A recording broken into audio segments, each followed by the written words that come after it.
Hi there. Hello, everyone.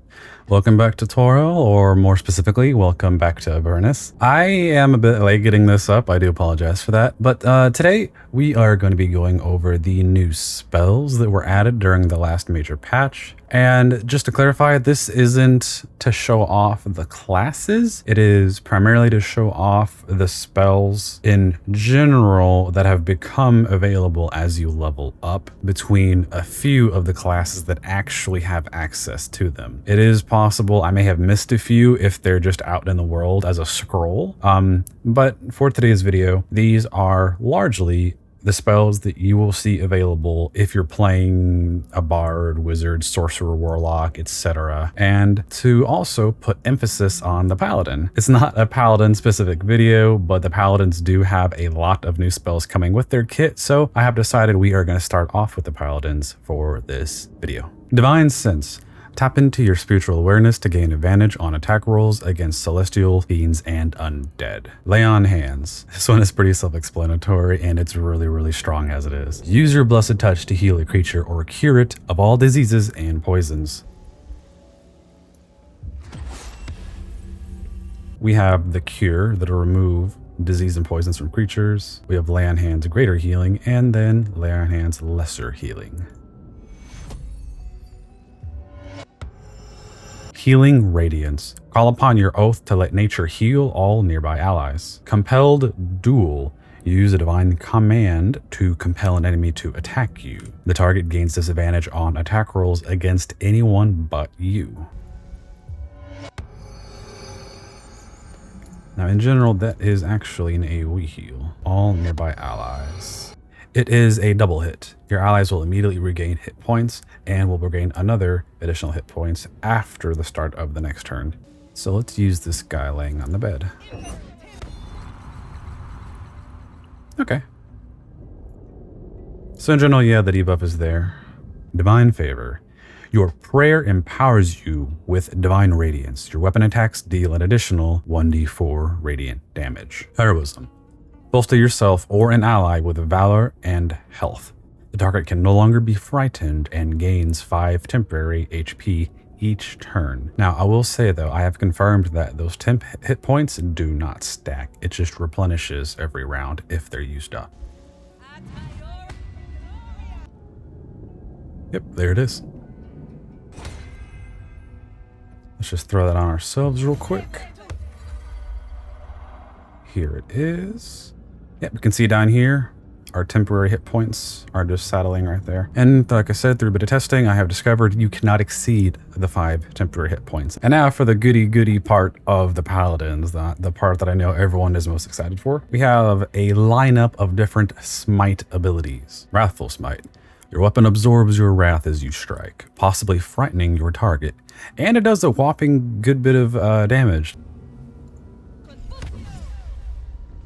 Oop, that hit a bit harder than I was expecting.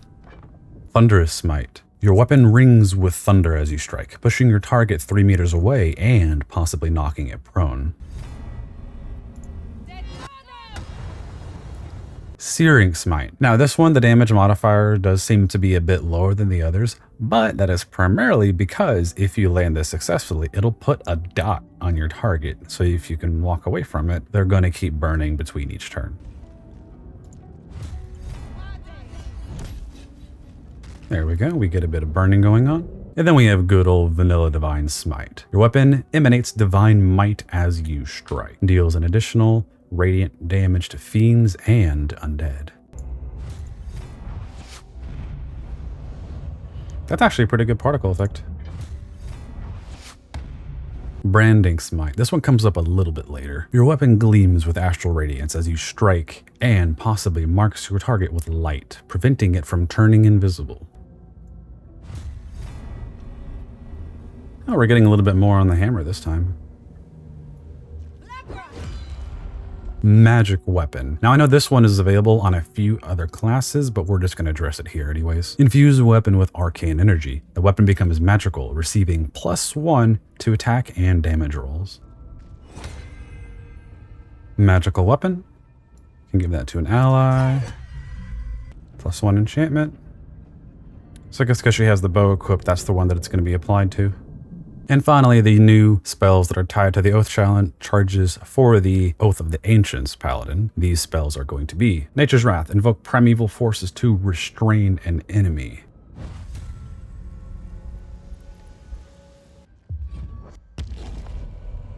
And then finally, for this little set, turn the Faithless. Channel your oath using ancient words to turn nearby Fae and Fiends.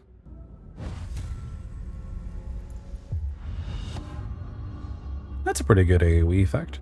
And now to end things with the Paladin's new spells, there are a few unique ones that are tied to the other subclass for Devotion. Sanctuary, ward yourself or an ally against enemy attacks. Until the affected entity attacks or harms another creature, it cannot be targeted by enemy attacks. However, it can still take damage from spells that influence a larger area. Now this, if you're thinking it looks familiar, this is the exact same Sanctuary spell we used to have in the old games. And sad to say, I have not noticed Sanctuary on any other class so far. Hopefully it becomes more widely available as time goes on, because it can have its uses. It can be pretty nice to have. Turn the Unholy. Channel your oath and speak a prayer to turn nearby fiends and undead. Holy Rebuke.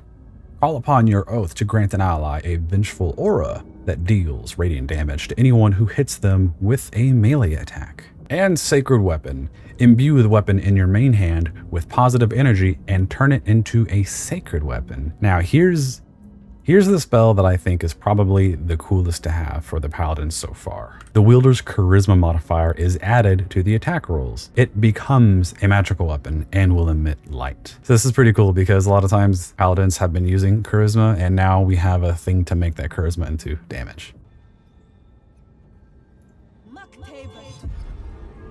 All right, pretty standard. Nice little ring.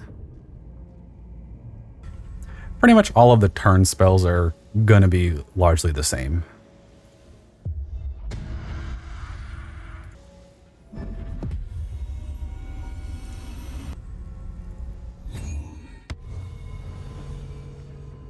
You know what, let's peek at this real quick.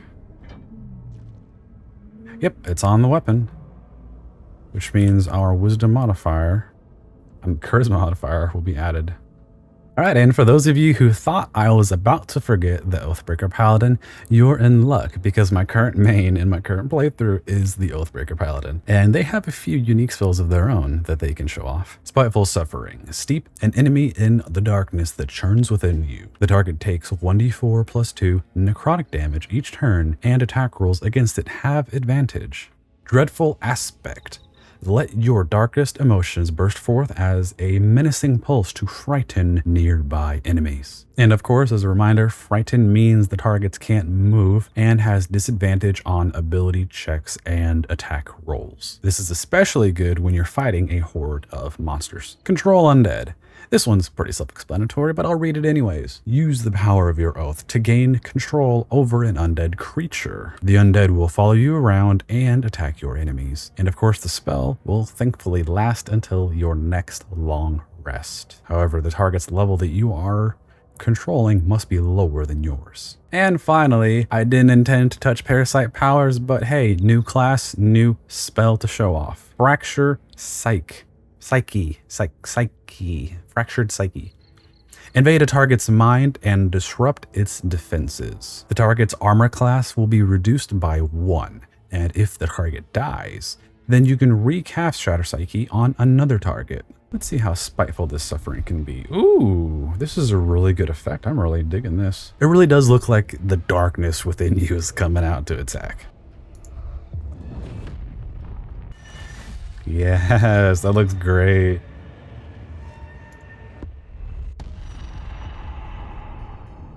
I think that's my favorite animation so far. Alright, so it looks like Control Undead has the same animation.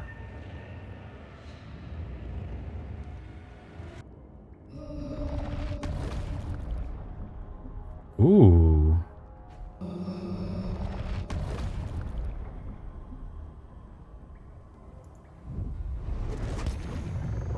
And there it is. Reduced armor class by 1. Alright, now keeping it aligned with how the Paladin is, we're going to be looking at a lot of the spells that the Cleric will be holding onto, and of course a few of them are distributed to the other classes. Now, I could be wrong, I could be wrong. I haven't exactly touched the Light and Life Paladin, so I don't know how long these have been here. So I'm gonna read it out anyways. Radiance of the Dawn. Harness the sun's divine power to dispel any magical darkness and harm nearby enemies. Doesn't affect creatures that have total cover from you.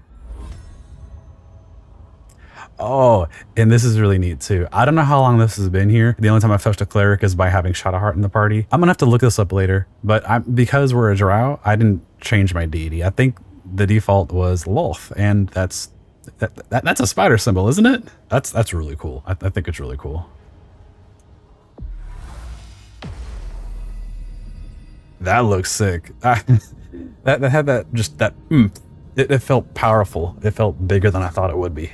Moseying on over to the life domain, we have some more spells, a few of them unique to the cleric and a few of them shared with the others. Now I can say with certainty the trickery domain does not get anything special, other than, you know, what we've already seen with Shadowheart. Preserve life. Evoke a healing energy that restores your allies. Now this is an AoE spell that I never knew we had to begin with. Beacon of Hope. Bolster your allies with hope and vitality. They regain the maximum hit points possible when healed and gain advantage on wisdom saving throws and death saving throws. Revivify. Self-explanatory. Alright, it's looking pretty neat so far. Hey, I saw that. The little Wolf Deity symbol popped up for a moment again. Hey, there it is. That little whoosh whoosh. It's kind of neat. Very mystical.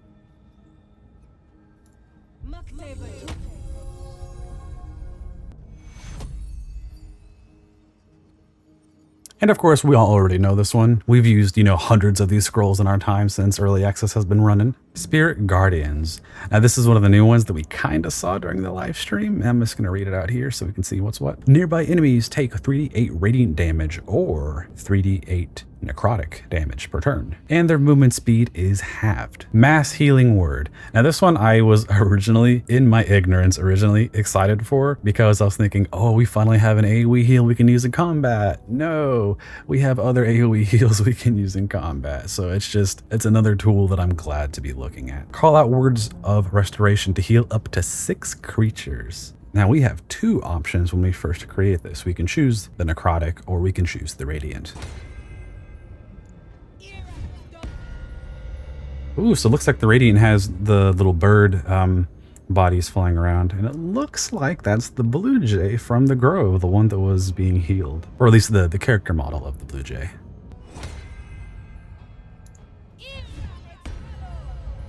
Ooh, those are little imps. That's still pretty neat, I think. And I'm, like, the imp bodies aside, I don't know, but maybe it's just the coloration. I'm really liking that wispy little just whoosh that's going underneath them as they're circling around us. All right, time for a good bit of AoE healing. Oh, got a little spider symbol. Hey, we got some runes in the ground. Does that look like anything familiar? I don't think so. Ooh, that was a good one. That looked pretty beefy. Animate Dead. Animate a corpse to create an undead servant while not in combat. Glyph of Warding. Inscribe a circle of arcane glyphs on the ground that trigger a magical effect when stepped on by an enemy. Now this one I kind of played around with beforehand. It is big. It really does warrant being a tier 3 spell, because you're going to be doing a whole lot of damage with this one. All right, now this one we had to kind of run outside for.